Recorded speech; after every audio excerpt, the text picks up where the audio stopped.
People are leaving Baylor football, but then again, some are staying. Let's talk about it. This is Locked On Baylor. You are Locked On Baylor, your daily podcast on the Baylor Bears, part of the Locked On Podcast Network, your team every day. Thank you for joining another episode of Locked On Baylor, brought to you today by LinkedIn. I'm your host, Cam Stewart. Thank you so much for joining us once again and making this your first listen today and every day. The only place that is giving you 5 days a week, at least, of exclusively Baylor athletics content that isn't coming straight from the university. So thank you once again for joining. We have still got football to talk about. Other teams are talking about the playoff. Baylor's talking about who's leaving, who's coming in. We had some great news last week with Jase Medical coming in through the door, and unfortunately, you had some bad news with it with Blake Shapen going out the door, at least for now. Although we've heard that Spavital is talking to Blake and trying to gauge his interest in maybe coming back. But one of the blows today was actually, the guy who we as in me and Locked On Baylor had listed at number one of the top 5 guys who could hit the transfer portal this season. We learned yesterday that Drake Dabney is entering his name into the portal. The tight end, who does have a year of eligibility left, was one of the lone bright spots for Baylor this year. Whenever they were able to get him the ball, he made things happen. He was one of their leading receivers this year, 33 receptions, 552 yards for 5 touchdowns, and about 17 yards a catch, which is pretty good. Either way you cut it, pretty good for a tight end, and especially good for what you saw from Drake Dabney. I mean, he wasn't one of those tight ends that, this guy's a unicorn, but Gronk used to do it all the time, or Travis Kelce, where you just throw a post and they can't be covered. They're a matchup nightmare, and it's 20 yards automatically. But there are more not as good tight ends who can do that. And what was impressive about Drake Dabney is he did it kind of all different ways, and he became a much better run blocker this year too, which is key. But he's a guy who could do shallow crosses, deep posts. He was a guy that they were looking for on trick plays and deep balls all the time. He hurdled some guys this year. He was truly a bright spot on this team, and one that you would expect to flourish in the wide zone type of offense. So I think that's one of the big reasons why he is hitting the transfer portal is I don't know as much positive as Jake Spavital's offense can do for Baylor's regular personnel that they have already for next year. The guys who it doesn't help as much were maybe the most talented room that Baylor had this year on the offensive side, and that is the tight ends. Not that tight ends can't be successful in this offense, but it's not as easy as it would have been under Jeff Grimes. And this was something that I was speculating weeks ago before we even thought of Jake Spavital coming in through the door. So the main reason why it doesn't surprise me is I think Drake Dabney is going to be a guy you see playing on Sundays in a few years. I think he's got an NFL prototype. He is already filling out what an NFL uniform would be for a tight end. I mean, the average NFL tight end is 6'4" and 254 to be exact, and he is 6'5" and 248. So he's grown leaps and bounds the last 2 seasons with a pretty major injury in between. He broke his femur, I think, last year against Tech in late October, out for the rest of the season. I was skeptical, I guess is the word, skeptical that he would come back week 1 this year and be back to his former self. And he really was. I mean, he was healthy this whole year and played with some reckless abandon. He wasn't held back at all. He's only got 1 year, as far as I know, left, but he's still 21. So he's on the younger side of that. I always like to check what places were offering him out of high school when they enter the transfer portal, even though it's 4 years later for him. He was originally committed to Arizona under a different regime. That's not Jed Fish. Had plenty of great offers out of Cyprus, though. Oklahoma State, TCU, Cal. In fact, he was actually offered by Texas State, being recruited in the spring of 2019 by recently appointed Texas State head coach Jake Spavital. So there was some interest there at some point, which is interesting that the week that Spavital comes in, he enters into the transfer portal. But again, I don't know that it has all to do with the OC in this case. I just think he's looking for a place that is going to improve his NFL draft stock, where he's going to run more of a pro style offense, even though the wide zone favored him quite a bit. There was only 2 teams in the Power 5 last year that ran the wide zone, and now that's down to 1 until Jeff Grimes gets another job. But it was Baylor and it was Iowa. That's it. Not the most prolific offenses in the country, I know, but Iowa has produced some great tight ends over the years. Dallas Clark, George Kittle, to name a few. But that's just not. It's an old school style that can still work under the right circumstances, like we saw in Baylor in 2021. But is not something that's being ran all over the place. So I expect him to look at more of a pro style kind of place that could develop tight ends and put them in the NFL, because I really do think he's going to be playing there. But the last, couple of coaching regimes that have come through at Baylor haven't produced a ton at the NFL level at that position. Ben Sims would be the only one who has been getting some shine as a rookie for the Packers, but that rule couldn't do it for as much of the smash mouth football that he played. I defy you to remember a tight end under his regime. So I think he's going somewhere that is going to improve his draft stock. At this point, I don't know where that place is. We'll talk about it in the next segment, but he does have a coach from his staff going to Arkansas. I don't know where Jeff Grimes is going to go yet. He obviously took his name out of the UTEP head coaching search. I don't know that Drake Dabney was going to go there. But you look at the places in the last couple of years that have developed tight ends. Michigan is one. They do have a stud tight end who got hurt in the middle of the season. I think he tore his ACL. Kid Evans, I can't remember, Michael or Mitchell Evans, and he's a young kid. I think he's only a sophomore. And the other one that came to mind right away was Notre Dame. Sorry, Notre Dame meant to be first. That was the kid with Evans. Notre Dame had Evans. Michigan has a young kid, but they've developed some great tight ends over the last few years. Jake Butt, unfortunately, didn't get much of an NFL career because of injuries, but an awesome NFL tight end and a good pro prospect. So I don't know. I could see him at a big time program for a year, a program that's bigger than Baylor and is probably better set up for next year than Baylor is. But it's sad to see him go. I was definitely, obviously I had him at number 1 on the top 5 players who could transfer. I thought that we might see this, but then on senior day, you remember he didn't have a senior day ceremony. And typically that is when guys who are even thinking about the portal or thinking about doing a grad transfer, they go through the senior day ceremonies. A couple of these guys have done it 2 or 3 times. TJ Franklin's definitely done it more than once. So when they are a senior and they don't go through those festivities, you're like, okay, looks like this kid's going to stick around and use his other year of eligibility here. But unfortunately, not the case for Baylor and Drake Dabney. Wish him the best of luck. I think he's going to shine somewhere, and I think you're going to be seeing him in the NFL. But the kid has improved every year here at Baylor. Had an injury setback that he came back probably even stronger from. Obviously, this was his best season. He had over 100 yards in the game against Kansas State. His receptions doubled this year after the bad injury, so he was definitely on track as a guy who had kept growing and has kept growing at Baylor. So expect him to be playing somewhere big next year, and then in 2 years, quite possibly playing for your favorite NFL team. But he wasn't the only one that was rumored or announced to have left the Baylor football program yesterday. Let's talk about the other one after this message.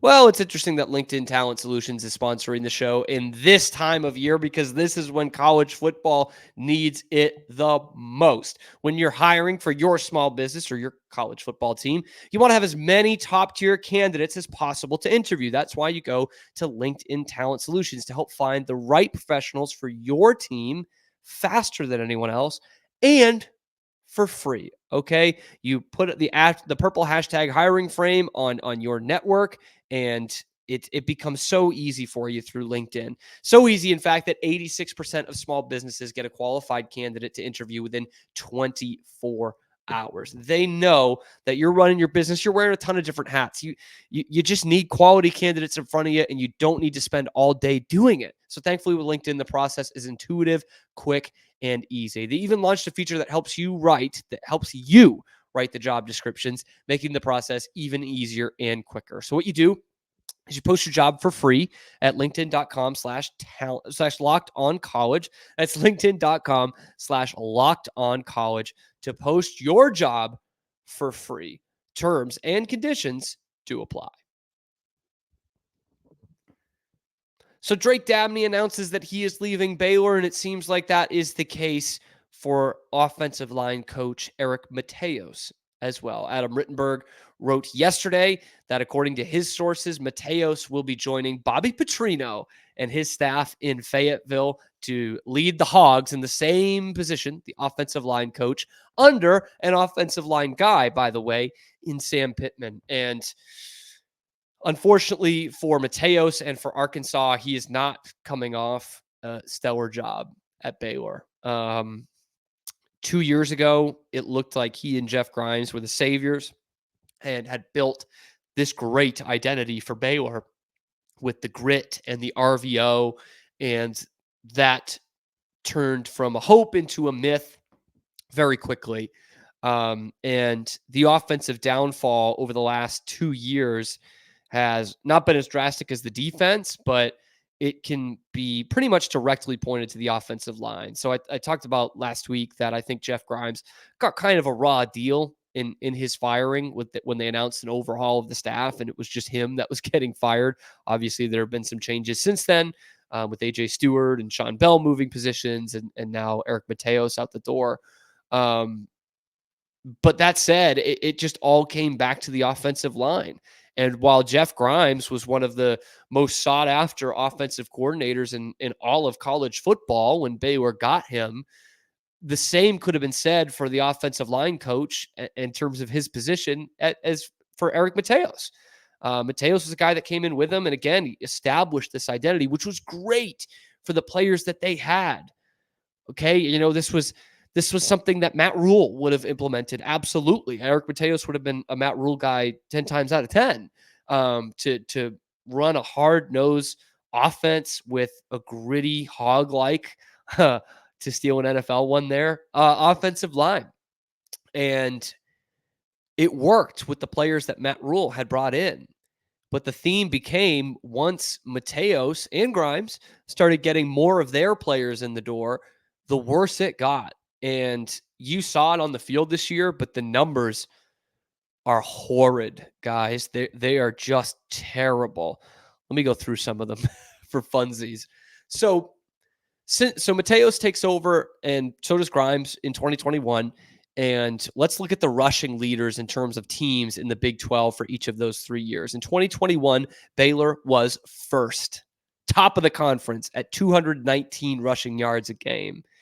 That was their bread and butter. Obviously, they had a great mobile quarterback too, but they had a dominant offensive line, and they had some good backs back there, hard runners like Abram Smith back there, Treston Ebner, a little bit of the lightning to Abram Smith's thunder, and Gary Bohannon could lower the shoulder and run over guys and juke past them. So they had some talented runners back there, but it started with the hog mollies, man. I mean, it absolutely did. And that was a big reason for their success, both lines. And that's why they were top in 2021. So remember, they retained most of the offensive line last year in 2022. I think maybe all of it. And they had some injuries on there in 2022, but the production goes down again. They go from top of the conference in rushing yards per game to 6th at 182. So they lose 37 rushing yards a game in 1 year with largely the same offensive line. That's not a good look at all. And obviously it leads to the drop in production for Baylor overall. They go from first in the conference in rushing yards to first in the conference in the overall standings as the champions in 2021 to then 6th in 2022 to being a 6-6 regular season team that was ranked number 10 in the nation in the preseason. And they replaced a lot of skill guys from 21 to 22. But you'll remember that the source of optimism was Baylor's game starts in the trenches, and all the great teams win in the trenches, and we're bringing everyone back. And I don't know if that was a blessing or a curse, because it got worse. And then once those guys left and it was all Matos and Grimes' guys, it fell off a cliff. 6th in 2022 in rushing yards per game, and into 2023, they drop all the way to 13th. 13th. Thank the good Lord that BYU is even worse, or they would have been from first to dead last in the conference in rushing yards per game in 2 seasons, down to 114 yards a game on the ground. Dramatic drop. That is 68 yards per game on the ground drop in the last season from 22 to 23. And in 2 seasons, they dropped 105 yards per game. It kind of goes without saying, because you watch this year, you're not going to be anyone doing that. Nobody. And Spavital is a spread it out, throw it kind of guy. But it would stun me if they were worse next year under Spavital than they were under Grimes and Eric Matos in the last 2 seasons, really. I mean, again, Spavital took Cal from last in the conference, which he's basically working with now, in rushing yards per game. He took Cal, they were last. They were 14th out of 14, all the way up to 4th this year. They improved by over 100 yards a game. That's a massive, massive adjustment. And Baylor's been going the other way in that department in the last 2 years. But you say, Cam, they got a pass block too. That's important. Okay, let's talk about that a little bit, shall we? You don't have the passing yardage numbers per game isn't as accurate towards an offensive line performance as rushing yards per game is. So I went with sacks instead. And this is with an experienced quarterback in Blake Shapen, who had this problem a little bit last year. I don't think people were complaining about how long he held the football this year. He admitted that was a problem in 2022. That was no such problem in 2023 of him holding the ball too long. He just didn't have enough time to throw. So how about this? Baylor, out of 14 teams in the Big 12 this year for sacks allowed, they were 14th. If you're keeping score at home, that is dead freaking last. Bottom of the barrel in terms of sacks allowed in this conference. They gave up 34, and the team that came in 13th had only 27. Baylor was 7 sacks allowed worse than anybody else in the conference. And for a frame of reference, 34 is what they had. The leaders, OU, gave up 9 the whole season. 9. Baylor gave up 3.5 times that. That's disgusting, man. They can't that shows me they can't block for the running game. They can't block for the passing game. So what can they block for? Just awful. And I went back. I got interested. I said, well, I wonder what that was like in 2021 and 2022, where the offensive line was better, and it wasn't Mateos' guys. It was a lot of Rules guys and some guys that they plucked from the transfer portal, like Jacob Gall. But in 2021, they were 3rd in the Big 12 in sacks allowed, only 18 the whole season. And then in 2022, they gave up just 22, which is 5th. So you're noticing a pattern here, right? That since Matos and Grimes came in and had a stellar first season, but since they started working in their own personnel, everything's gone down. Everything. Points per game, rushing yards per game, passing yards per game, and sacks allowed. And offensive efficiency, because it was terrible this year, 11th in the conference. Now, it doesn't help that the defensive efficiency was 14th out of 14.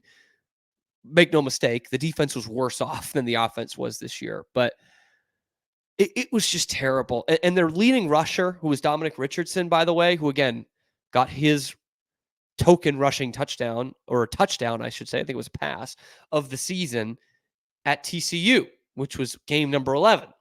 So he was the top rusher for Baylor on the year and 18th in the conference of players in terms of the leaders of rushing yards. 18th. So you're thinking, Cam, there's There's only 13 other teams in the conference, so some of these guys must be running circles around Baylor's running game. And you would be right, because 6 teams in the Big 12 had multiple rushers that had more rushing yards than Baylor's leader. Okay, 6 teams had more than one guy on their roster that had more rushing yards than Dominic Richardson, who was Baylor's leading rusher. In fact, West Virginia, who we saw in the last week of the season, they had 3 guys with more rushing yards than Baylor's leading rusher. The team that was 4-8 last year. Everyone wanted them to fire their coach too. They figured it out. Maybe that's a silver lining, or maybe that just shows how bad Baylor was this year. But anyway, I mean, he's got to rehab his career a little bit. It's just, this is the kind of the disappointing part. I mean, because the defense was historic in 2021, and I don't think you'd be too shocked if I told you that it was going to be on a decline the next 2 years. You didn't think it would be this precipitous, for sure. It shouldn't be this steep a downfall, absolutely. But with the offense, it looked like, well, that wasn't quite good. It wasn't great. It was good enough in 2021, but they have this identity that they're going to be able to recruit guys and have a culture here of running the heck out of the football. RVO. We all bought into the RVO and the grit and the guys in the trenches. And it just got worse and worse, bottoming out this year. So I hope, for Matos' sake, seems like a great guy and everything, I hope working under a guy like Sam Pittman, an offensive line guy, and a good offensive coach in Bobby Petrino as his OC, I hope that works out. But shifting to defense, there is one of the leaders of Baylor's pretty bad defense, but he had a pretty good year, coming back to the Bears in 2024. But I also got to tell you that today's episode is brought to you by one of my favorite sponsors. Not that I have any favorites, over at FanDuel, America's #1 sports book. And look, this is a great time of year. We just had conference championship weekend in football. We've got bowl season coming up, which is just the best time to bet on college football games. We got some big time college basketball games, not the least of which include Baylor. We've got NBA, NFL. It's all going on. And so it's the best time of year to join FanDuel. If that doesn't convince you, let me convince you a little bit more, okay? Because right now, new customers get $150 in bonus bets for any winning $5 moneyline bet. That's $150 if your team wins. You're doing okay if that happens. So if you've been thinking about joining FanDuel, this is the time. This is the time to do it. And I love it because it's so easy to use, okay? They've got options for spreads, player props, over-unders, and more. I mean, I was using it this weekend. I think, if I'm not mistaken, the Big 12 and the Big 10 championship game both had 22-point spreads, which is crazy for a conference championship game. It's a worse look for the Big 12 because they send their 2 best teams there. The Big 10 does not. And anyway, I was betting the under in the Big 10 game, and I was betting Michigan and the money. So worked out there. But now's the time to join. $150 in bonus bets with any winning $5 bet. You use the code. You go to FanDuel.com/LockedOn. That's FanDuel.com/LockedOn to get that exclusive offer. FanDuel, official partner of the National Football League. So we focus on the guys who are leaving. Now let's do a little highlight for one of the guys that's staying. And it's one of my favorite players on the Baylor football team, a Permian legend. If you remember Friday Night Lights, Odessa Permian High School, Matt Jones, the linebacker, senior linebacker. He announced yesterday he is staying for his final year of eligibility. Honestly, I didn't think he would. It makes sense. It's not a bad thing. I just didn't think he would. But in a defense that was bad this year, Matt Jones was a bright spot in terms of production. And there were times this year where he took over the game from the linebacker position. I think it was the Utah game I'm thinking about in particular. I was watching up in the press box where he was just like flying out of a torpedo in that second half. And he was like an emotional leader for them. And he has a heck of a season. I mean, he goes for 82 tackles, 3 sacks, 11 and a half tackles for loss. 11 and a half for a team that didn't rush the passer all that well at all, that didn't get in the backfield very much at all. That number jumped off the page for me. Matt Jones was in the backfield. And I just love the way his game has come along the last couple seasons. So in 2021, he came on strong in the second half of the season. And I was a little, I guess skeptical is the right word, of just being like, maybe he's one of those guys who benefits from having a lot of attention on the other players, right? Like a Siaki Ika, or a Cole Maxwell, or those guys up front who could rush the passer as well as stuff the run. Um, Obviously, blitzers like Terrell Bernard and Jalen Petrie were no guys to sneeze at either for an offensive line or a running back having to pick that up. So I was like, maybe Matt Jones is just the benefit of that. It reminded me of Jamal Palmer back in 2015. If you guys remember him, had a pretty good season in 2015. But I think that was helped greatly by lining up next to Andrew Billings and Sean Oakman, two of the best defensive linemen, probably the two best defensive linemen ever to play for Baylor. And so I'm like, Matt Jones had a couple sacks in that Sugar Bowl game. Let's see if he can carry it over next year with a bunch of those guys leaving. And he had a good season in 2022 as well. And now in 2023, I'm thinking, well, now what? Because I've been, Gabe Hall is getting attention, sure, and Garmin Randolph, who had a couple injuries this year, he'll get a bunch of attention. But Matt Jones is their best blitzing linebacker. Is he gonna now finally get the attention and not be able to handle it, not be able to produce? And I was wrong. 11 and a half tackles for loss, led the team in that category. So he was great at times this season. In fact, he had two games where he had 3.5 tackles for loss, and one of those was against UCF. He was one of the pivotal guys in that comeback, not just on the field in between the hashes, but also on the sideline. That one of the best stories, maybe the best story out of the year, was apparently Dave Aranda told this, that in the fourth quarter, Matt Jones was so exhausted and was sick, and in that humidity, he just started barfing on the sideline, yuking everything up, and then kind of wiped his mouth and said, "We're going to win this football game." And they did. Came from obviously 28 down. So that's the benefit of the Matt Jones. And I'm happy he's coming back. Now, of course, there is not a downside, but an underbelly to these stats and his importance, because the defense was atrocious. Atrocious. I think 120 overall in total defense out of 133 teams. That's horrific, man. And they couldn't stop the run. They couldn't really stop the pass either, but it looked better.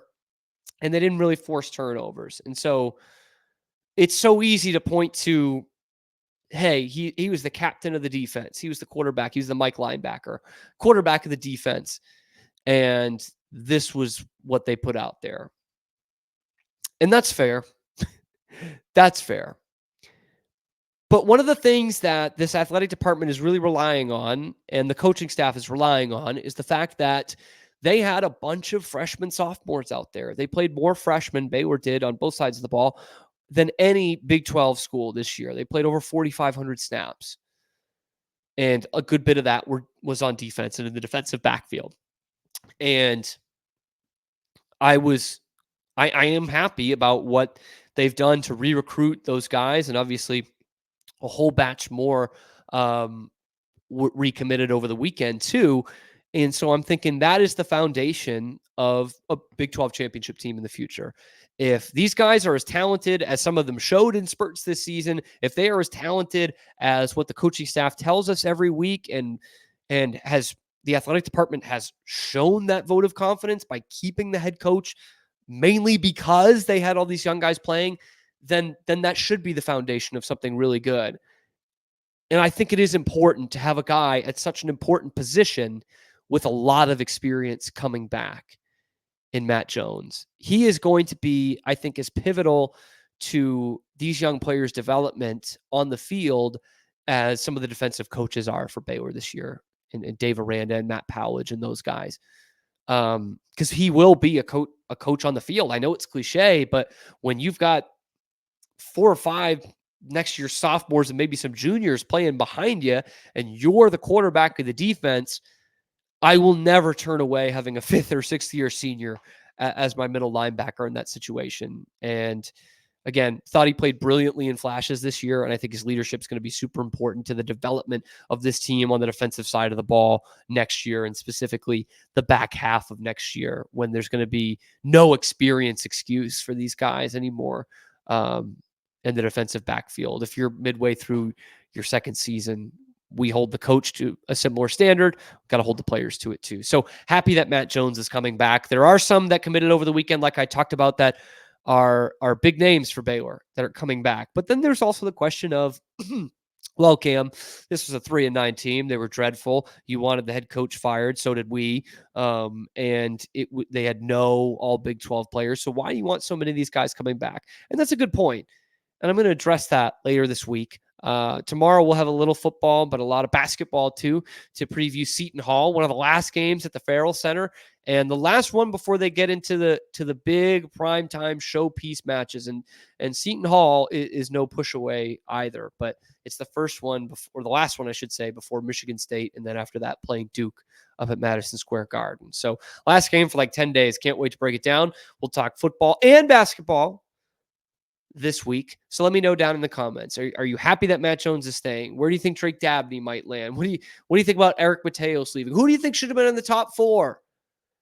I didn't have Texas in there, by the way, but I can't really argue against it. They're a good enough team.